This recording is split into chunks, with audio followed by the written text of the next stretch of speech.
Welcome to YouTube channel. तो आज हम हाइट एंड डिस्टेंस के क्वेश्चंस की बहुत शानदार शॉर्ट ट्रिक देखते हैं।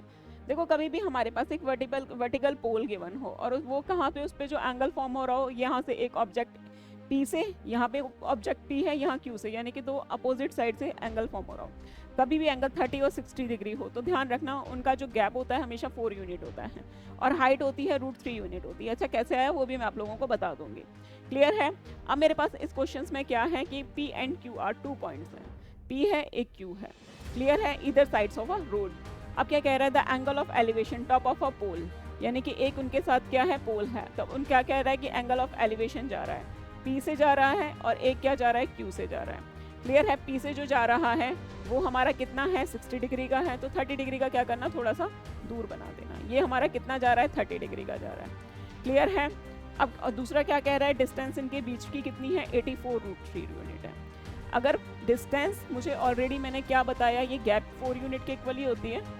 क्यों होती है, अभी रीज़न दे देंगे। 84 1 यूनिट की वैल्यू कितनी आ जाएगी, 21√3। अब मुझे तो क्या चाहिए, हाइट चाहिए। हाइट मेरी किसके इक्वल होती है, √3 यूनिट के।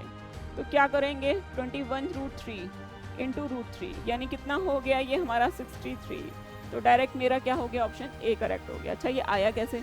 देखो, हमारे पास 30 डिग्री वाला एंगल क्या बताता है, अगर मेरे पास हाइट है वो मेरे पास मेरी क्या है, 1 है, तो बेस मेरा √3 होगा, यही बताता है। 60 डिग्री है हमारे पास, अगर मेरे 60 डिग्री की हाइट √3 है तो बेस मेरा क्या होना चाहिए, 1, यानी कि मेरे पास इसी रेशो में ही चलेंगे जो भी चीज़ें चलेंगी।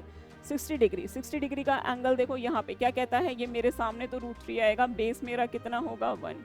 30 डिग्री क्या कह रहा है कि मेरे जो सामने है ये कितना आना चाहिए, 1 आना चाहिए, बट बेस मेरा क्या होना चाहिए, √3। अब देखो यहाँ पे हाइट है, सेम यूनिट में कन्वर्ट करनी पड़ेगी। सेम यूनिट में कन्वर्ट करनी है मुझे जब भी हाइट, तो 30 डिग्री में मल्टीप्लाई √3 कर दें और इसका ये भी चेंज कर दें, तो नया रेशो मुझे मिल गया। इसका कितना हो गया है, इसका तो √3 सेम रहा और इसमें क्या हो गया, √3 से मल्टीप्लाई, यानी कितना हो गया, ये 3 यूनिट। यही तो बात वो कह रहा है, अब सेटिस्फाइड कर रही है कंडीशन।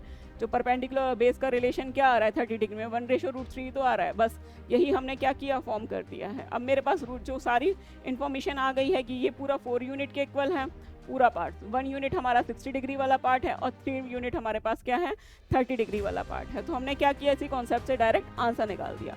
इस टाइप के क्वेश्चन की किसी को भी शॉर्ट ट्रिक चाहिए तो हमारा यूट्यूब चैनल है, वहाँ पे मैंने पूरा वीडियो है इसका बना रखा है, वो आप चाहें तो देख सकते हैं।